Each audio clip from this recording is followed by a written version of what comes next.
नमस्कार, मी ऋतुजा कुलकर्णी. आपल्या RBN news मराठीमध्ये सहर्ष स्वागत. जत मध्ये नमो चषक 2024 तर्फे महारांगोळी स्पर्धेचे आयोजन. नमो चषक 2024 राज्यस्तरीय भव्य क्रीडा व सांस्कृतिक महोत्सवानिमित्त भव्य महारांगोळी स्पर्धेचे आयोजन रविवार दिनांक 28 जानेवारी 2024 रोजी केएम हायस्कूल जत येथे करण्यात आले. या स्पर्धेसाठी श्रीराम प्रतिष्ठापना मंदिर प्रतिकृती हे विषय देण्यात आले. ही स्पर्धा महिलांसाठी 15 ते 25 वयोगट आणि 25 वर्षापासून पुढील वयोगट या 2 गटात झाली. महिलांचा उत्स्फूर्त प्रतिसाद लाभला. यासाठी रोख रक्कम 10,000 रुपये, 7,000 रुपये, 5,000 रुपये, 3,000 रुपये दोन्ही गटासाठी ठेवण्यात आली होती. या कार्यक्रमाचे आयोजन माननीय श्री तम्मनगौडा रवी पाटील यांनी केले. या कार्यक्रमाचे बक्षीस वितरण सरचिटणीस महिला आघाडी भाजपा महाराष्ट्र प्रदेश माननीय सौ ॲडव्होकेट स्वातीताई शिंदे मॅडम यांच्या हस्ते करण्यात आले. यावेळी सौ निशा पाटील मॅडम, सौ वर्षा गुरकी मॅडम यांनी विशेष परिश्रम घेतले. महिलांचा उत्स्फूर्त प्रतिसाद पाहून सर्वच महिलांसाठी प्रमाणपत्र आणि विशेष भेटवस्तू देण्याचे आश्वासन माननीय श्री तम्मनगौडा रवी पाटील यांनी दिले. या कार्यक्रमाचे निमंत्रक सौ विजयलक्ष्मी बिराजदार होत्या, तर या कार्यक्रमाचे सूत्रसंचालन श्रीयुत तुराई सर यांनी केले. चषक 2024 या कार्यक्रमांतर्गत भारतीय जनता पक्ष आणि युवा मोर्चा भारतीय जनता पक्ष यांच्याकडून काही प्रोग्राम आलेले आहेत. सर्वच प्रोग्राम या जतमध्ये भारतीय जनता पक्षाचे युवा मोर्चा आणि महिला मोर्चा, आपले सर्व महिला पदाधिकारी अत्यंत सक्रियरित्याने चांगल्या पद्धतीने ते सर्व कार्यक्रम राबवलेले आहेत.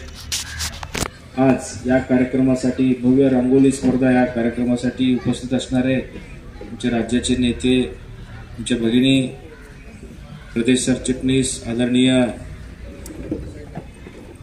शिंदे मॅडम आणि विधानसभा प्रमुख तेजस्विनी वनमाने मॅडम आणि सर्व महिला पदाधिकारी आणि सर्व सन्माननीय व्यासपीठ समोर बसलेले सर्व माता भगिनींनो, या ठिकाणी मगाशी यांनी उल्लेख केला की थोडंसं हे अवघड थोडंसं वाटलं ते कार्यक्रमामध्ये. इतर निसर्ग वगैरे इतर चित्रकला असेल तर खूप स्पर्धक आणि बाकीचे खूप वाढले असतात, पण आता या ठिकाणी हे राम मंदिर आणि ह्या प्रतिकृतीचं थोडंसं विशेष प्रयत्न असल्यामुळे थोडं स्पर्धक कमी आलेलेच आहे. तरीसुद्धा अत्यंत स्पर्धकांनी खूप चांगलं इथं कला सादर केलेले आहेत. आणि या ठिकाणी क्रिकेट असो, कबड्डी असो आणि व्हॉलीबॉल, आणि काल एक विशेष आणि आपल्या जिल्ह्यात नव्हे तर राज्यात सुद्धा कुठं जास्त कोणी घेतलं नसावं असं दिव्यांग मुलांचा मी चित्रकला स्पर्धा घेतलो, चांगला प्रतिसाद मिळाला. असे नमो चषकमधलं सर्वच प्रोग्राम आम्ही अत्यंत इथं युवा मोर्चा महिला मोर्चा खूप सक्रियरितीनं काम करताना दिसतंय. परत एकदा या ठिकाणी स्पर्धकांना खूप उशिरापासून इथं सकाळी 10 पासून इथं त्यांना उन्हात थोडंसं त्रास झाला असेल, त्याबद्दल मी दिलगिरी व्यक्त करतो. आणि या ठिकाणी 2 गटामध्ये काहीतरी विभागणी केलेल्या आहेत, ओपन आणि एक ज्युनियर गट असं काहीतरी केलेलं आहे. यामध्ये काहींचा नंबर येत आहे, काहींचा नंबर येत नाही. ज्यांचा नंबर आला नाही त्यांनी पण खूप प्रयत्न केला असेल, त्यांना पण प्रोत्साहनपर बक्षीस इथं संयोजकांनी द्यावी आणि त्यांनाही एक प्रमाणपत्रसुद्धा इथं आपले भारतीय जनता पक्षाकडून द्यावं असं एक संयोजकांना विनंती करतो ताई. बाकी आपणही आला या कार्यक्रमाला आणि शोभा वाढवली आणि खूप चांगल्या पद्धतीनं इथं चित्रकला इथं प्रदर्शन झालेले आहेत. आणि जजेसनं सुद्धा काढले का नंबर ऑलरेडी काढलेले आहेत. याबद्दल बाकीचं पुढचं कार्यक्रम आणि विस्तारानं इथं आपले नेते आदरणीय शिंदेताई प्रदेश सरचिटणीस यांनी सर्व महिलांना मार्गदर्शन करावं, कारण आजचा अध्यक्ष ते आहेत, त्यांना जास्तीचं वेळ दिलेलं बरं आहे. खूप वेळ झालेला आहे, मी काय जास्तीचं वेळ घेत नाही. परत एकदा आपण सर्वांनी इथं आलं, सहभाग घेतलं आणि सर्व कार्यक्रमाला शोभा आणल्याबद्दल सर्वांनाच मी आभार व्यक्त करतो. थांबतो. जय हिंद, जय महाराष्ट्र.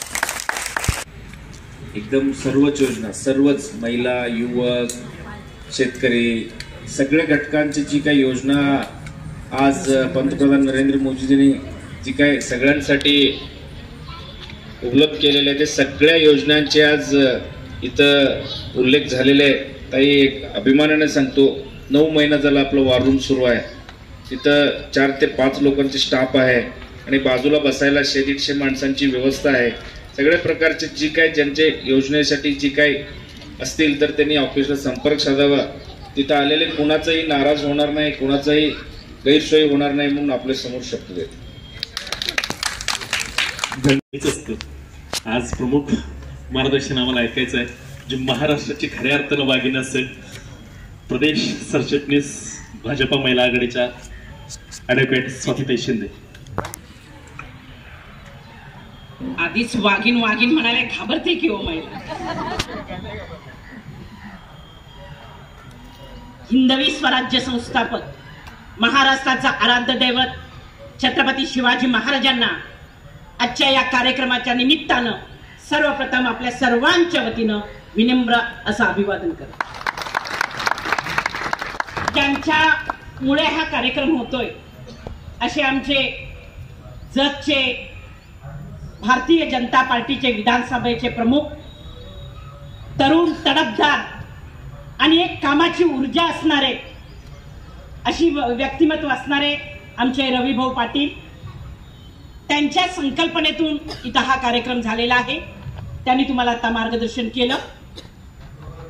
आमच्या जतच्या महिला मोर्चाच्या विधानसभेच्या प्रमुख आणि समन्वयिका म्हणून त्यांची नवीनच नियुक्ती झालेली आहे त्या वनमानेताई, तेजश्री वनमानेताई, या ठिकाणी उपस्थित असलेल्या आमच्या शकुंतला काशीताई, विजयाताई, विजयालक्ष्मीताई, भाऊंच्या मिसेस रोहिणीताई, सावित्रीताई आणि सर्वच मान्यवर आमच्या वर्षाताई आहेत. या ठिकाणी परवाच येऊन गेले होते त्यामुळे काही जणांची नावं माहित आहेत. बहुतेक नगरसेविक आहेत का तुम्ही म्हणाला आता? हां, सगळेताई तुम्ही देखील या ठिकाणी उपस्थित आहात. आणि जजच्या तमाम महिलांनो, छोट्या छोट्या मैत्रिणी पण आहेत. खरं म्हणजे सगळ्यांचे चेहरे रविभाऊ असे कोमेजलेत बरं का. बहुतेक फार वेळ बसले आणि आल्यावर मी आले इथं उभारले, तुमची वाट बघत होते. अहो बोलत बसू नका हो, लवकर लावा खुर्च्या, लवकर काहीतरी द्या, लवकर कार्यक्रम आटपा असं त्या म्हणत होत्या. म्हणजेच त्या कंटाळल्या होत्या. तर आता आपण जरा कंटाळा दूर करूया. विषय होता आपल्याला प्रभू रामचंद्रांचा. जोरात घोषणा होऊन जाऊ देत, कारण का जसं आपण घोषणा देऊ तसं आपल्या अंगामध्ये सुद्धा रक्त सळसळायला लागेल. जय श्रीराम. हात वर बोल त्याचा. जय श्रीराम. जय श्रीराम. मन से बोलो. मन से बोलो. एक साथ बोलो. जय श्रीराम. हात वर पाहिजे सगळ्यांचे. जय श्रीराम. जय श्रीराम. गेला ना थोडा कंटाळा? हा, सगळ्या जागे झालेल्या आहेत. तर आत्ताच माझी त्यांनी ओळख करून दिली, तर मी माझी ओळख करून देते. मी ॲडव्होकेट स्वाती शिंदे, भारतीय जनता पार्टी महिला मोर्चाची सरचिटणीस म्हणून काम करते. माझे पती माजी आमदार नितीन शिंदे, त्यांच्या बरोबर गेली 25 वर्ष सातत्याने मी राजकारणात आणि सामाजिक कामात आहे. तर आज या कार्यक्रमाला खरं म्हणजे चित्राताई येणार होत्या, त्या आल्या नाही, परंतु भाऊने आग्रहाने मला बोलवलं. रवी भाऊ तुमचं मी अभिनंदन करते, आभार मानते, कारण का तुमच्यामुळे इतक्या सगळ्या मैत्रिणी मला आज भेटल्या. निदान तुम्ही मनात स्वातीताई आल्या होत्या. कसं असतं, पैसा पुष्कळ लोकांकडे असतो, परंतु पैसा जरी असला तर खर्च करायची दानत फार कमी लोकांकडे असते. रवी भाऊ ती दानत तुमच्यामध्ये आहे, त्यामुळे तुमचं मनापासून मी अभिनंदन करते. 1-2 नाही तर 10 लाख रुपये खर्च करून नमो चषकच्या वेगवेगळ्या स्पर्धेसाठी तुम्ही त्यांना मदत करताय. 10 लाख रुपये खर्च केलेले आहेत. तर त्या माध्यमातून आज या स्पर्धा घेतलेल्या आहेत. प्रभू रामचंद्र तुम्हाला माहित आहे की जवळपास 527 27 वर्ष एका तंबूमध्ये प्रभू रामचंद्र होते, परंतु खऱ्या अर्थानं आपल्या देशाचे पंतप्रधान नरेंद्र मोदीजी यांच्या नेतृत्वाखाली जेव्हा आपलं सरकार आलं तेव्हा त्यांनी ठरवलं की सर्वप्रथम काय झालं पाहिजे तर आमचे रामलल्ला त्यांच्या जागी त्यांच्या ठिकाणी त्यांची प्राण प्रतिष्ठा झाली पाहिजे. आणि 22 तारखेला संपूर्ण जगाने दिवाळी साजरी केली. आणि आपल्याला माहिती आहे, तुम्ही आम्ही सगळ्यांनी त्या दिवशीचा आनंद उत्सव आपण केलेला आहे. तर आज विषय त्यांनी दिलेला आहे. आज फिरत असताना मी तुमच्या सगळ्यांचं अभिनंदन करते. पहिला नंबर येईल, दुसरा नंबर येईल, तिसरा नंबर येईल, परंतु इतक्या अवघड स्पर्धेमध्ये तुम्ही भाग घेतलेला आहात, ते तुमचं वैशिष्ट्य आहे. त्यामुळे तुमचं अभिनंदन या ठिकाणी करते. नमो चषक म्हणजे समाजामध्ये विविध लोकांच्यात, विविध युवकांच्यात, महिलांच्यात जे काही कलागुण असतील त्याला वाव देणं, त्याला प्रोत्साहन देणं आणि त्या प्रकारचे खेळ घेणं. आज बघेल तो मोबाईलच्या पाठीमागे लागले. प्रत्येक मुलं, प्रत्येक मुली मोबाईल शिवाय, म्हणजे महिला सुद्धा मोबाईल शिवाय काय राहू शकत नाही. हे सत्य आहे. तुम्ही पण आहे, मी पण त्याच्यातलीच आहे, भाऊ पण त्याच्यातलेच आहे, पण हे सत्य आहे. पण त्याच्या व्यतिरिक्त मुलांनी, युवकांनी, महिलांनी, तरुणींनी बाहेर पडावं, असे खेळ खेळावेत, त्याला प्रोत्साहन द्यावं, म्हणून अशा स्पर्धेचं आयोजन केलेलं जातं. या स्पर्धेचं आयोजन करत असताना इतक्या महिला येत आहेत, तर त्या महिलांना मला थोडं मार्गदर्शन करणं आणि आमच्या भारतीय जनता पार्टीचं काय ध्येय धोरण आहे आणि येणाऱ्या काळामध्ये तुम्ही आमच्या पक्षाच्या पाठीमागे का राहावं, कारण का तुम्ही का काम करावं, ह्यासाठी मला सांगणं जरुरीचं वाटतं. माझ्या एकटीच्याच गळ्यामध्ये मफलर आहे.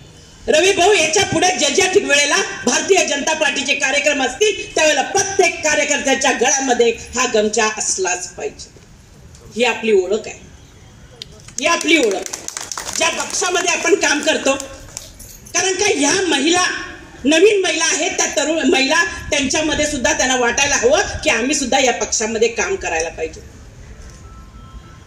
आपल्या देशाचे कणखर पंतप्रधान नरेंद्र मोदीजींच्या बद्दल तुम्हाला माहिती आहे. 2014 साली ज्या वेळेला नरेंद्र मोदी या देशाचे पंतप्रधान झाले तेव्हा त्यांनी ठरवलं की माझं सरकार कुणासाठी असेल. 2014ची गोष्ट आठवा. संसदेच्या पायरीवर आपलं मस्तक त्यांनी खाली ठेवलं. सगळे म्हणत होते संसदेच्या समोर कोण पंतप्रधान डोकं ठेवतं का, परंतु त्यांनी डोकं ठेवलं आणि ठरवलं की माझं सरकार कुणासाठी असेल तर गोरगरीब लोकांसाठी असणार आहे. माझं सरकार कुणासाठी असणार, ते कामगारांसाठी असणार आहे, ते शेतकऱ्यांसाठी असणार आहे, त्या सर्वसामान्य महिलांच्या विकासासाठी असणार. आणि त्यामुळं अंत्योदयचा विचार घेऊन, सर्वसामान्य लोकांचा विचार घेऊन तळागाळातील लोकांसाठी विविध योजना काढलेल्या. इतके वर्ष काँग्रेसची सत्ता या ठिकाणी होती. फक्त गरिबी हटावचा नारा दिला जात होता, पण यापूर्वी गरिबी कधी हटली नाही. गरिबी कधी हटली किंवा सर्वसामान्य लोकांच्यासाठी योजना कधी तयार झाल्या, त्या तयार झाल्या जेव्हा पंतप्रधान नरेंद्र मोदी पंतप्रधान पदावर बसले. आठवा, साधी गोष्ट घ्या, किती जणांचं जनधन खातं आहे? सगळ्यांचंच असणार आहे. जनधन खातं म्हणजे काय? महिलांचं खातं. महिला बँकेमध्ये जायला घाबरत होती, महिला बँकेमध्ये जायला घाबरत होती, व्यवहाराला घाबरत होती, पण नरेंद्र मोदी साहेबांनी ठरवलं की जितकी काही मदत सरकारकडून, शासनाकडून एखाद्या महिलेला मिळायची असेल तर तिच्या खात्यावर गेली पाहिजे. मधले एजंट, मधले दलाल कोणीही राहता कामा नये, म्हणून जनधन सारखी खाती काढली गेली, करोडो खाती निघाली. आज प्रत्येक महिला स्वतःचा व्यवहार बँकेतून करते. तिला 1000 रुपये जर शासनाकडनं मंजूर झाले तर दुसऱ्या क्षणाला 1000 रुपये तिच्या खात्यावर पडतात. मधल्या दलाल सगळे बंद झाले.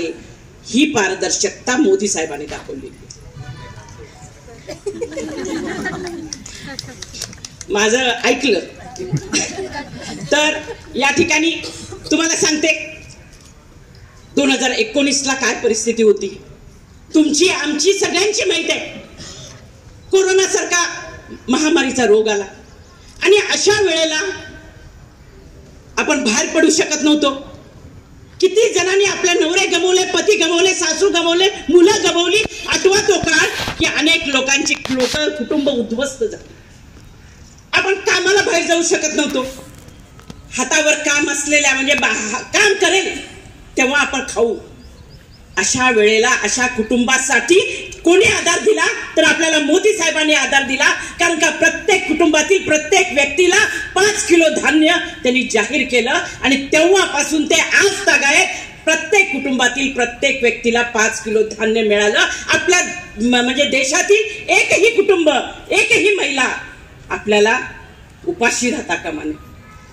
म्हणून आपल्याला म्हणजे या मार्फत जे अन्नाची मदत केली, धान्य दिलं गेलं, म्हणजेच तुमच्या कुटुंबाचा विचार मोदी साहेबांनी केलेला आहे. अनेक आपण योजना सांगू शकतो.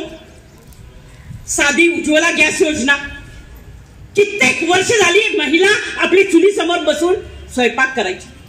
परंतु ती स्वयंपाक करत असताना तुम्हाला सांगते, एकदा एखादी महिला जर चुलीसमोर बसून स्वयंपाक केली तर त्या महिलेनं 500 सिगारेट ओढल्यासारखं आहे. 500 सिगारेटचा धूर तिच्या फुफ्फुसामधून आत जातो, फुफ्फुसात जातो, नाकावाटे तोंडावाटे जात असतो. आणि हे सर्वेक्षणामध्ये जेव्हा दिसलं तेव्हा ठरवलं की आपली एकही महिला चुलीवर स्वयंपाक करणार नाही, तर तिला उज्ज्वला गॅस सारखी मोफत गॅस कनेक्शनच्या योजना आणली. आज आपण म्हणतो सिलेंडर महाग झाला, परंतु सिलेंडर हे आपल्या देशात तयार होत नाही. आपल्याला ते इम्पोर्ट करावं लागतं, बाहेरून आणावं लागतं.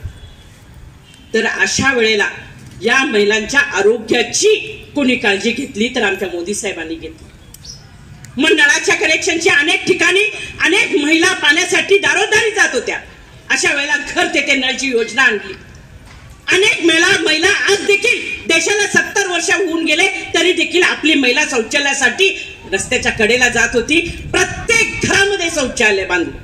ज्या वेळेला 2014ला स्वच्छता अभियान सुरू झालं आणि प्रत्येक घरामध्ये शौचालयाची योजनेचं आव्हान जेव्हा केलं तेव्हा सर्व लोक म्हणायचे देशाचे पंतप्रधान असून आज लाल किल्ल्यावरून ते काय बोलतात तर शौचालयाचं बोलतात, परंतु ती खरी परिस्थिती होती. आणि ही परिस्थिती ओळखून महिलांना जी अब्रू खऱ्या अर्थानं कोणी राखली असेल, तिच्या काळजी केली असेल तर ती मोदी साहेबांनी केलेली. आज आपण विचार करा, मुद्रा योजना आहे. काही मुस्लिम स्त्रियांसाठी 3 तलाक सारखी जे चुकीची पद्धत होती, 3 तलाकची पद्धत रद्द केली. कोणामुळे झाली ती? नरेंद्र मोदी साहेबांच्यामुळे झाली. एखाद्या महिलेला एखादा नवरा 3 वेळा तलाक तलाक तलाक म्हणतो आणि तिला आपल्यापासून विभक्त करतो. इतकी वाईट प्रथा या देशामध्ये होती आणि ती प्रथा बंद करायचं काम कुणी केलं? 3 तलाकाची जी पद्धत होती, जो कायदा होता तो रद्द झाला आणि त्यामुळं त्यांचं अभिनंदन करणं फार गरजेचं आहे. कितीतरी मी योजना सांगू शकते तुम्हाला. आज या ठिकाणी खरं म्हणजे रांगोळीच्या स्पर्धा आहेत, परंतु रांगोळीच्या स्पर्धा जरी असल्या तर त्या निमित्तानं तुम्ही सगळीजण एकत्र आलेले आहेत. आमच्या तेजस्विनी ताई आहेत, आमच्या विजयालक्ष्मी ताई आहेत या ठिकाणी. तर तुम्हाला मी सांगू इच्छिते की या महिलांना केंद्र शासनाच्या असू देत, राज्य शासनाच्या असू देत, विविध योजना आहेत, त्या योजना त्यांच्या घरापर्यंत पोहोचल्या पाहिजेत. हे काम आपल्याला त्यांना मदत करायची आहे. तुम्ही ई श्रम कार्ड सगळ्यांनी काढलेलं आहे का? ई श्रम कार्ड कोणाकोणाचं काढलेलं आहे? नाही काढलं कोणी? नाही काढलं. ई श्रम कार्ड काढलं नाही तर रवी भाऊंना मी विनंती करते की तुमच्या ऑफिसच्या समोर याचं शिबिर लावा आणि प्रत्येक महिलेचं ई श्रम कार्ड काढलं गेलं पाहिजे. कारण का भविष्यामध्ये ज्या पद्धतीनं एखाद्या व्यक्तीचं आधार कार्ड असलं पाहिजे त्याच पद्धतीनं प्रत्येक व्यक्तीचं तो काय काम करतो, तो कुठं राहतो, तो काय कुठल्या क्षेत्रात काम करतो याचं कार्ड प्रत्येकानं असणं गरजेचं आहे. आज संपूर्ण शहरी भागामध्ये प्रत्येक घरामध्ये कार्ड आहे. तुमचा काढा, तुमच्या नवऱ्याचं काढा, तुमच्या मुलाचं काढा, मुलीचं काढा. 60 वर्षापर्यंत आपण ई श्रम कार्ड काढू शकतो. रवी भाऊ, भविष्यामध्ये नरेंद्र मोदी साहेब ई श्रम कार्ड काढणाऱ्या महिलांसाठी नक्कीच काहीतरी योजना जाहीर करतील आणि त्यावेळेला आपल्या महिला वंचित नाही राहिल्या पाहिजे. ई श्रम कार्ड काढलं गेलं पाहिजे.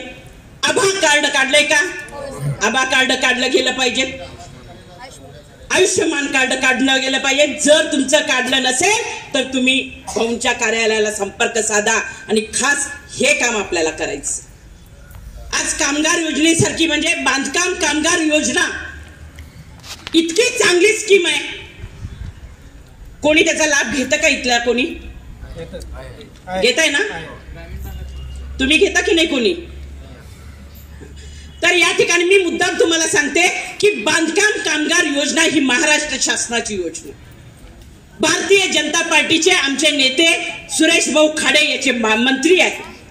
तर ही योजना अशी आहे की एखादं बिल्डिंग बांधत असताना त्या ठिकाणी काम करत असलेले विविध कामगार, जे कामगारांची नोंदणी या ठिकाणी होते. आता ही बिल्डिंग आहे, ही बिल्डिंग बनवायची असेल तर त्याला खोदकाम करावं लागतं. तर खोदकाम करणारा कामगार झाला, त्याच्यावर विटा काम करणारा कामगार झाला, त्याच्यावर गिलावा काम करणारा कामगार झाला, कलर काम करणारा पेंटर हा कामगार झाला, लाईट फिटिंग करणारा लाईनमन असेल तो कामगार झाला, फॅब्रिकेशनचं काम असेल तर तो काम करणारा कामगार झाला, सुतार काम असेल तर तो झाला, फरशी बसवणारा असेल तर तो कामगार झाला, प्लंबिंगचा कामगार असेल तर तो कामगार झाला. 40 प्रकारचे कामगार आहेत. आपण तेजस्विनी ताई ह्याच्याकडे लक्ष द्या. आज जाऊन तुम्ही विचार करा की याच्यामध्ये तुमचा नवरा काय काम करतो, तुमचा मुलगा काय काम करतो, तुमचा शेजारी काय काम करतो, तुमचा दीर कोण काय काम करतो. प्रत्येक घरामध्ये एक तरी व्यक्ती मिळणार आणि जर त्याची नोंदणी झाली तर प्रत्येक नोंदणी झालेल्या व्यक्तीच्या घरामधील 2 मुलांसाठी शासन मदत करतं. 1ली पासून 7वी पर्यंत त्या मुलांना 2,500 रुपये देतं. 8वी पासून 10वी पर्यंत त्या मुलांना 2 मुलांना, मुलगा असू देत मुलगी असू देत, 2 मुलांना 5,000 रुपये देतं. जर 10वी ते 12वी पर्यंत 10,000 रुपये देतं. 12वी पासून डिग्री पर्यंत 20,000 रुपये देतं दरवर्षी. एवढंच नाही, तुमचा मुलगा किंवा मुलगी जर इंजिनिअरिंगला जात असेल तर 60,000 रुपये देतं आणि मेडिकलला जात असेल तर 1,00,000 रुपये मदत देतं. एवढी मदत प्रत्येकाच्या घरापर्यंत आपल्याला पोचवायला पाहिजे. तुम्ही विचार करा, तुम्ही कुठं बसताय का? एखादी गरीब बाई म्हटली की मी या बिल्डिंग मध्ये पाणी मारायला जाते, तीही कामगार होऊ शकते. एखादी महिला म्हटली की तिथं मी वॉचमन म्हणून काम करायला जाते, तीही महिला होऊ शकते.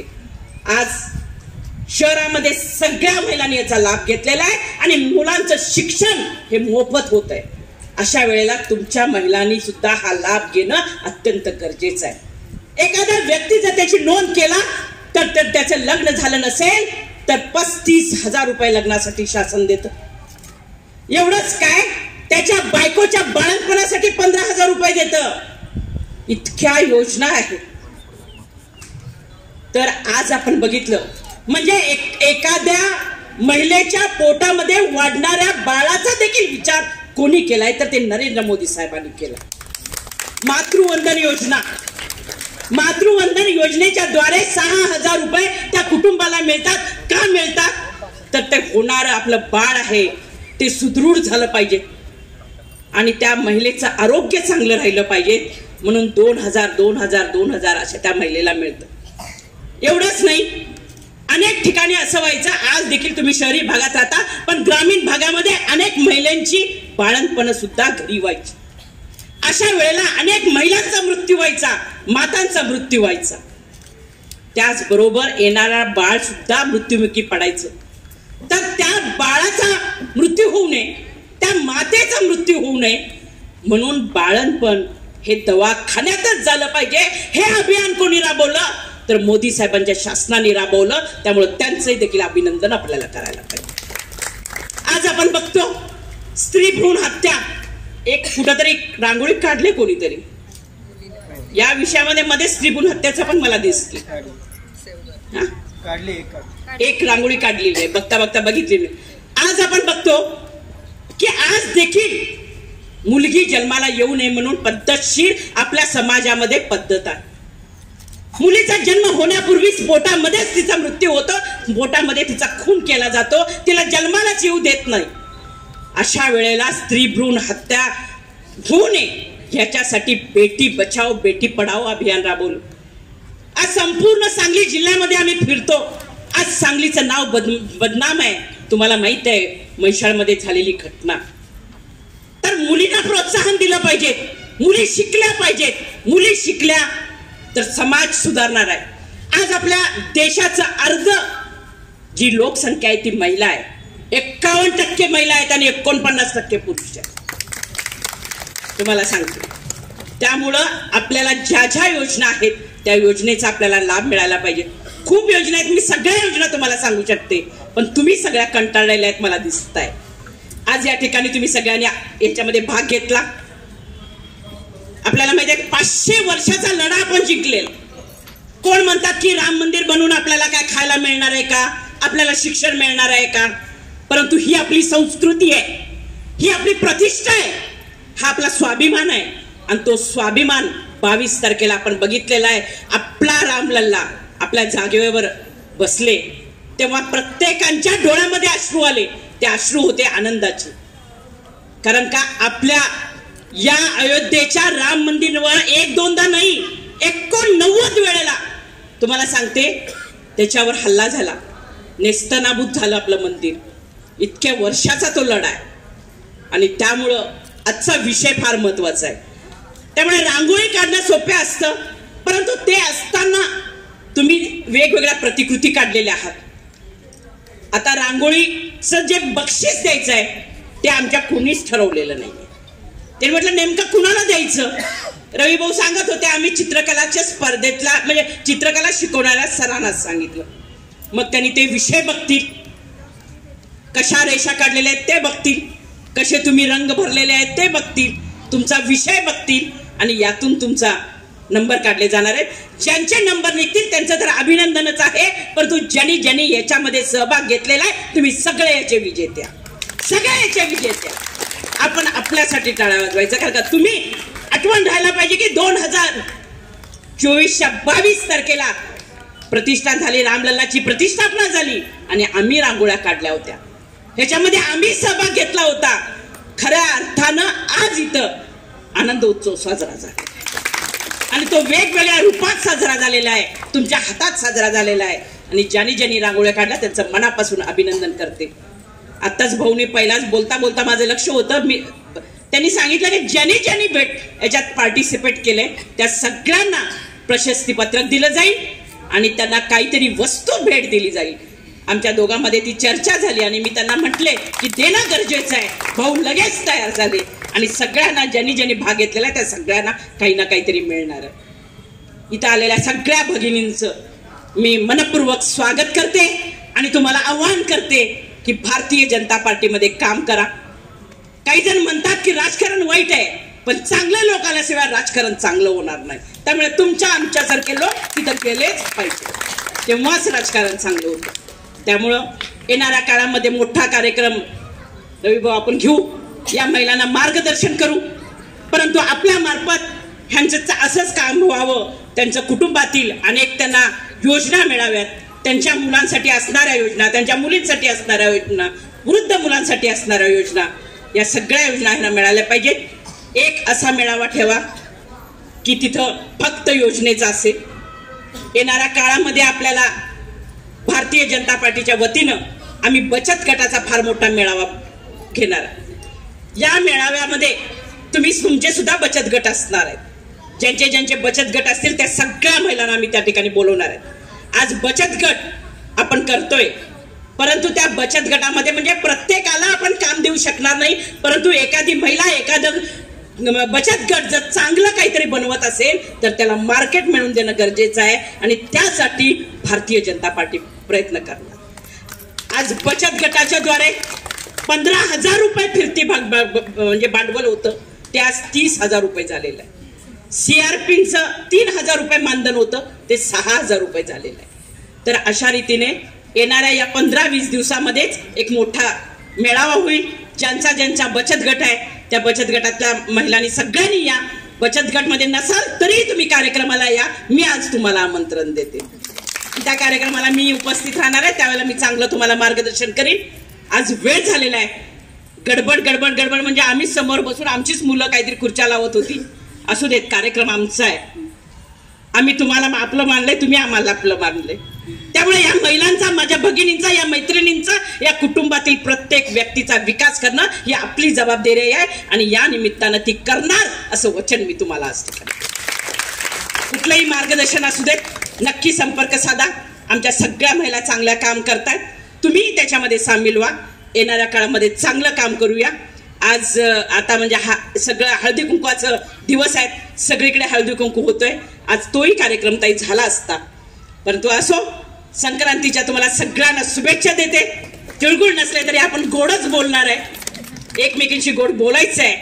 आणि जसं आपण म्हणतो की सूर्य आपली दिशा बदलतो, दक्षिणेतून उत्तरेकडे जातो, त्या पद्धतीनं आपले विचार बदला, आपल्यामध्ये बदल घडवा, आपल्यामध्ये विकासाचा बदल घडवा आणि सूर्याप्रमाणे तुम्ही कायम तेजरूपी असं चमकत राहा एवढीच प्रार्थना करते. आणि आपण सगळेजणी आलात आणि शांततेनं ऐकून घेतलात त्याबद्दल आपल्या सगळ्यांचं मनापासून अभिनंदन करते, आभार मानते. जय हिंद, जय महाराष्ट्र. RBN न्यूज मराठीला लाईक, सबस्क्राईब आणि शेअर करा आणि शेजारील बेल आयकॉनला क्लिक करा. RBN news Marathi.